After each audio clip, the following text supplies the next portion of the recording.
Welcome to the Heroic Investing Show. As first responders, we risk our lives every day. Our financial security is under attack. Our pensions are in a state of emergency. A single on-duty incident can alter or erase our earning potential instantly and forever. We are the heroes of society. We are self-reliant and we need to take care of our own financial future. The Heroic Investing Show is our toolkit of business and investing tactics on our mission to financial freedom. Welcome to the Heroic Investing Show. My name is Gary Pinkerton, and I co-host this show with Jason Hartman. This is episode 196. My guest today is Lance Edwards. Lance is the author of the best-selling book, How to Make Big Money in Small Apartments. His company, First Cornerstone Group, is a real estate education and marketing company which enables both new and experienced real estate investors to accelerate their path to financial independence through small apartment investing using other people's money. And it totally applies to investing in real estate that we talk about on this show. But that's not why we're here exclusively with Lance. What's Lance's connection to first responders in the military? Well, Lance supports the Intrepid Fallen Heroes Fund. As we talk about on this episode, proceeds from every book he's written go into that fund. Intrepid builds critically needed centers for treating United States military personnel suffering the effects of traumatic brain injury and post-traumatic stress syndrome. You know, on past episodes, and in fact, the first one that I did when I took over Heroic Investing was with a dear friend here who runs a charity effort in my local town for the Tunnel to Towers race in memory of her brother. And across America, they build homes for critically wounded members of the military. The Intrepid Foundation, just as strong, just as important. It's fantastic that Lance contributes to that. Let's get into what he can teach us about real estate investing and giving to others.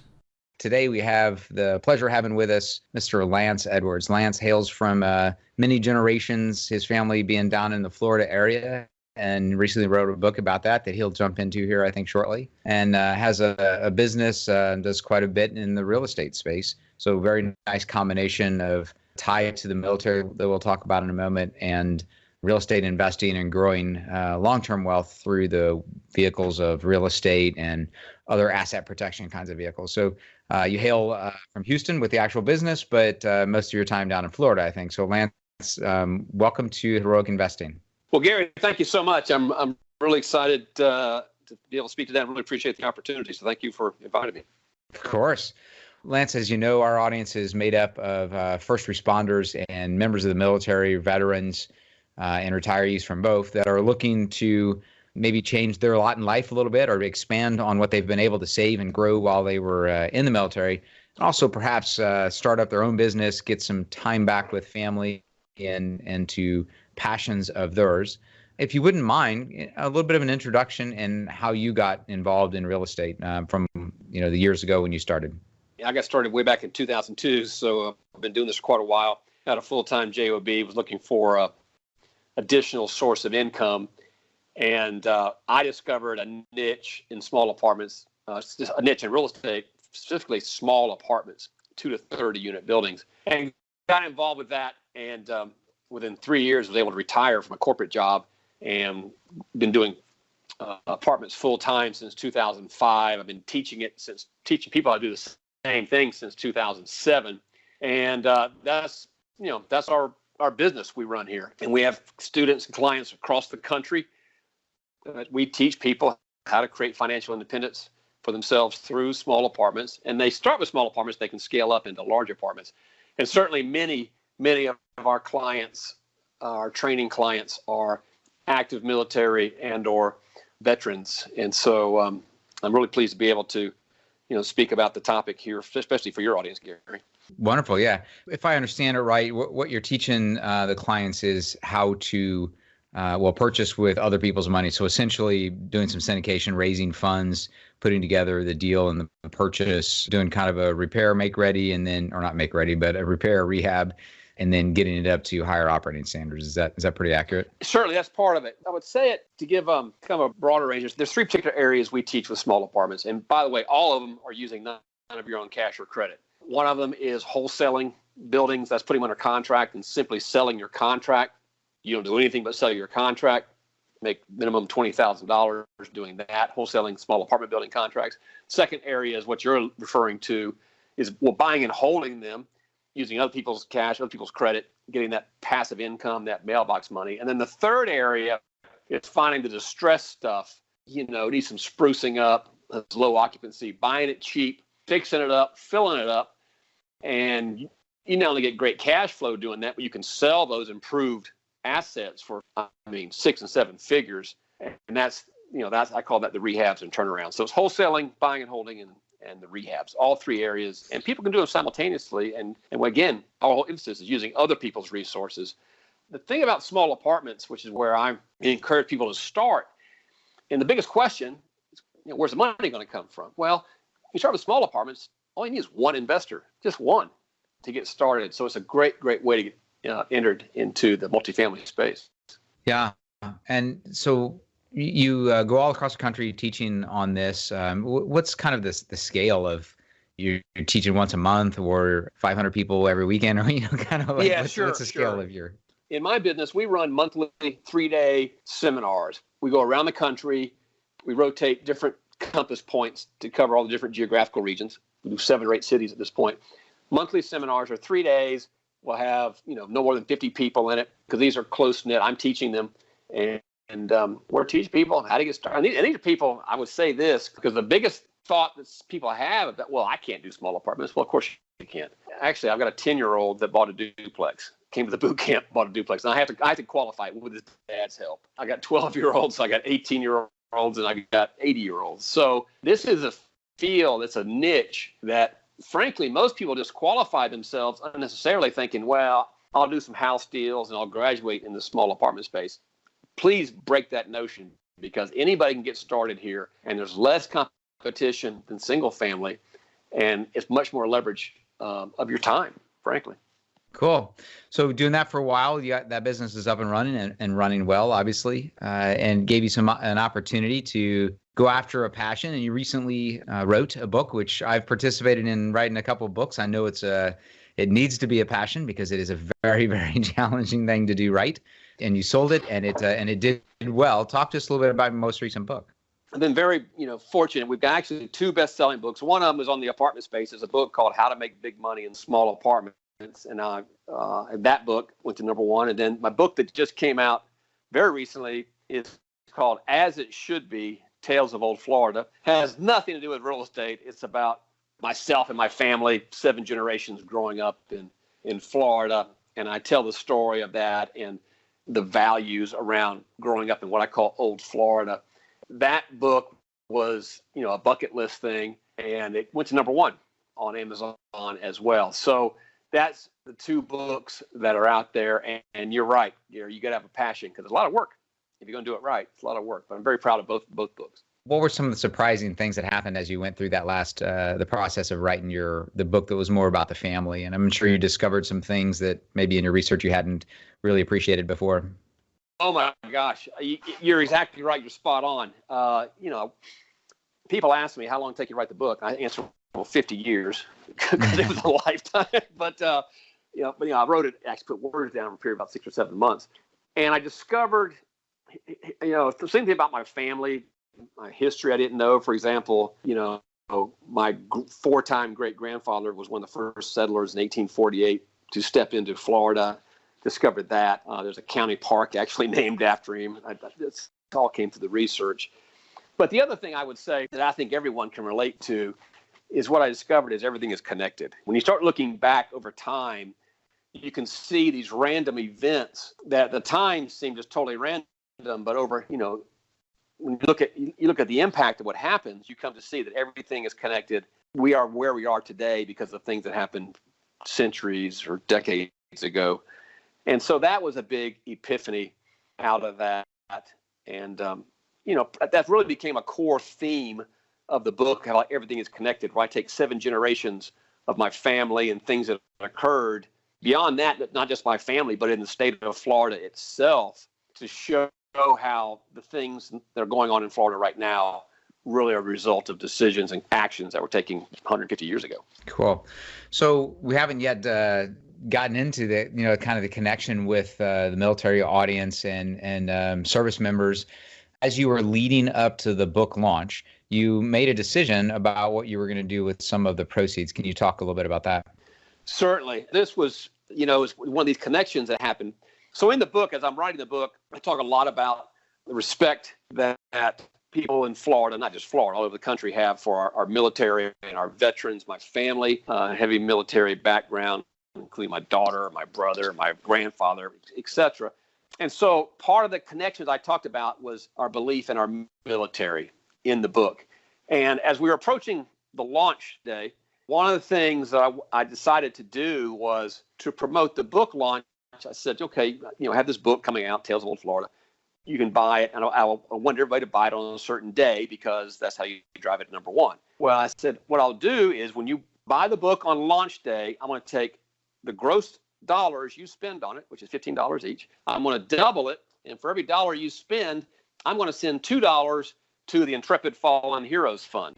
And the Intrepid Fallen Heroes Fund, can I speak about that for a moment? Of course, please do. Yeah. And so Intrepid Fallen Heroes Fund I found them, they're one of the top nonprofits that serves our active military.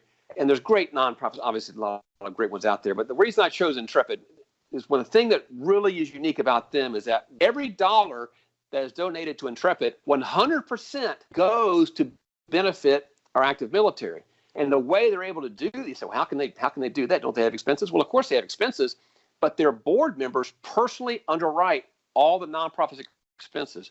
And that just resonated with me. So I kind of took it as a challenge. All right, if these guys can put up 100% of expenses, I can put up 200% of the gross sales on that day. And so that was part of our launch day. We had a successful launch, went to number one on Amazon that day. And as a result, ended up writing a check for $10,000 to the Intrepid Fallen Heroes Fund. Matter of fact, it was just about 3 weeks ago. I was in New York City on the USS Intrepid, the aircraft carrier, the museum, which the fund is named after. And I met David Winters, the president of Intrepid Fallen Heroes Fund. Had a check ceremony handing over and picture of him and I on the deck, flight deck. So it really started, Gary, because it wasn't part of the plan in writing the book. The book just kind of started developing. The connection started happening.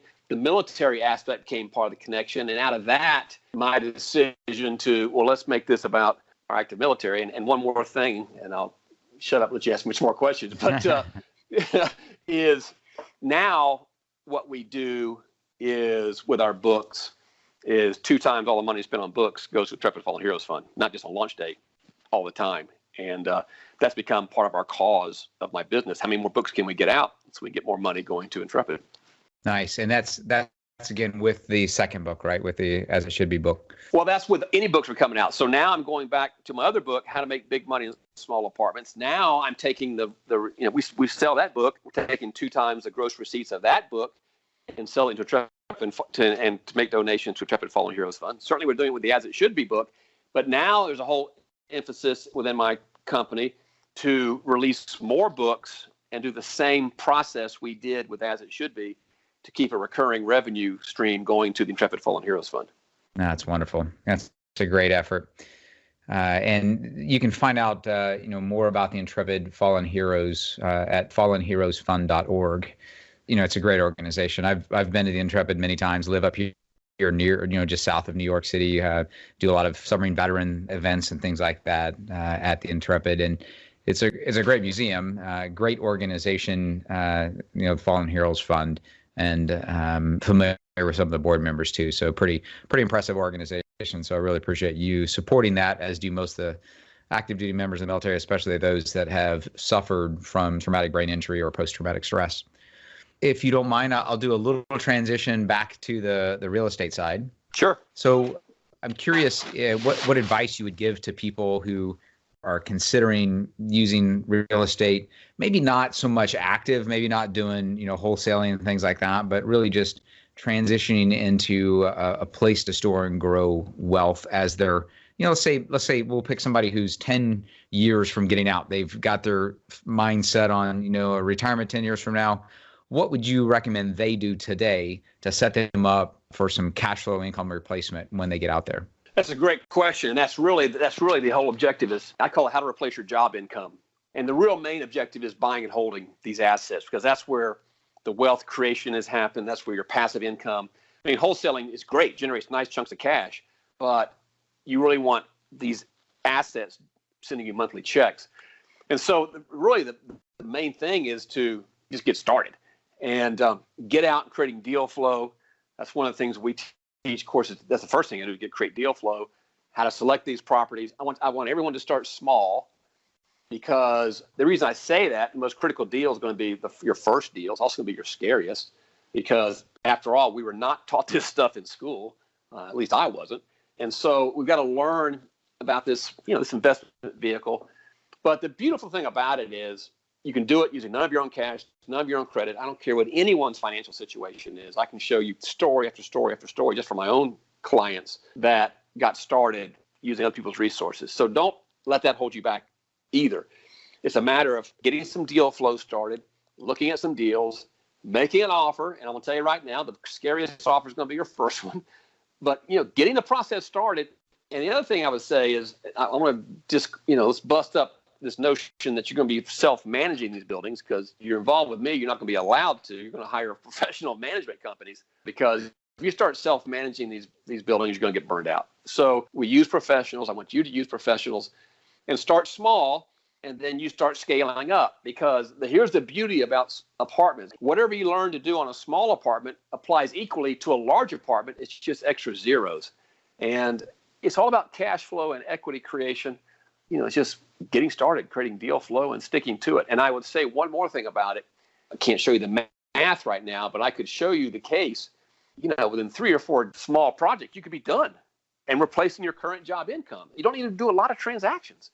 It's great leverage of your time. You can do it part-time. That's how I did it. I was doing 10 hours a week on the side. And within 3 years, I retired from a 20-year job. And so it's just a lot of advantages. But, Gary, your question is spot on. It's just getting started, getting some deal flow, evaluating deals, and making your offers and finding that one deal to get that first one under your belt, because that's always going to be the critical one. Yeah, that's awesome. So I'm sure you've had a student here or there who's gone through the program and not been successful. That's always, heartbreaking from the teacher. I'm a teacher at heart as well. And it's tough, when you believe in it, your system works, but that person can't succeed. Can you think of, what maybe is kind of a common thread of those who it just doesn't work? Yeah, it's a great question. And it's kind of what I was alluding to just a moment ago. We were not taught this stuff in school. And so inside our brains, we've had this conditioning about how certain things are going to be done, which we were basically, the way I was conditioned is, when I went to school is, come here, get good grades, get a good job. That's fine. But at some point, if anybody interested in doing this, you're looking to move away from your job, most likely, or you at least have that option to move away from your job. So we've got this conditioning in our brains about how to be good employees. And so now when you step out to owning apartment buildings, you're really entering the world of entrepreneurship. It's new, and fears come up. It's all this stuff in our head. And it's the fears that is the biggest impediment to people stepping out and doing this, because your brain, frankly, doesn't like you trying something new. Not with all the programming we've all had about, how to be good employees. And so part of the big thing I have to talk about and teach people is recognizing that and being aware of it. Because once you're aware of it, then you can start dealing with it. But if you're not aware of it, then these nagging fears end up jeopardizing your own success. And so the short answer to your question, Gary, was hold all of us back, by the way, are these fears. And they're all false. It's just stuff in our heads. They're just false fears. Right. And so the best way to get beyond that is, my answer would be probably, connect yourself with people who are like-minded and doing it, so that you have a group of individuals to confide in, rather than, going back and running to someone who is not thinking this way, never has thought this way. And all you'll get is, I told you so. Well, you're exactly right. You're exactly right. Surround yourself with a community of like-minded people. And so in my space, it's real estate clubs. I tell all of my students, make sure you join a real estate club, because let me let you know a little secret. They've all got the same fears, but the ones that are doing it have learned how to, work through it. And so you'll be hanging around those people. And you come to realize you're not unique. We've all got it. We've all got it.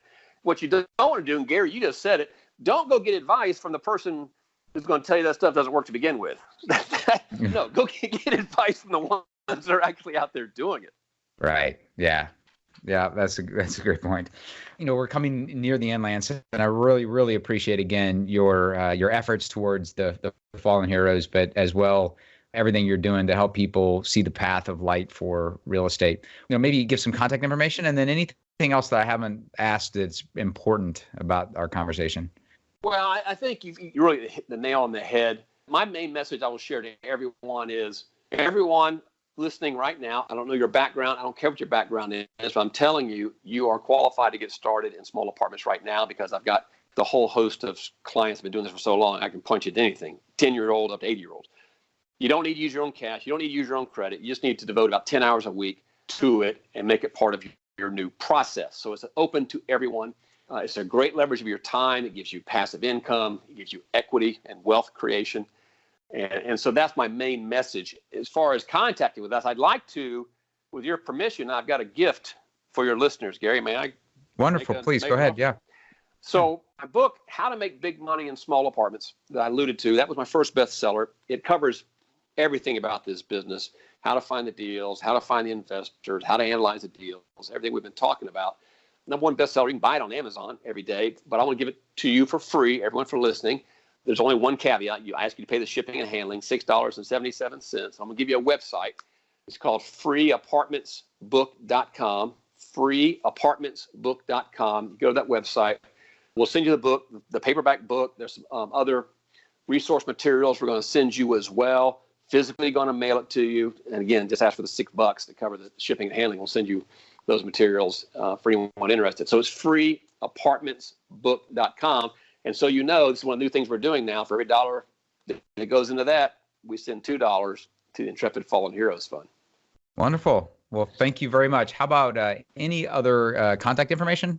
Or is that certainly you can go to lanceedwards.com. My name, lanceedwards.com, and it will direct you to our website where you can get more information on what we're doing in the apartment space. Awesome. And you have your podcast as well. It's called the REI Greenlight Podcast. Is that right? It's called. Yeah.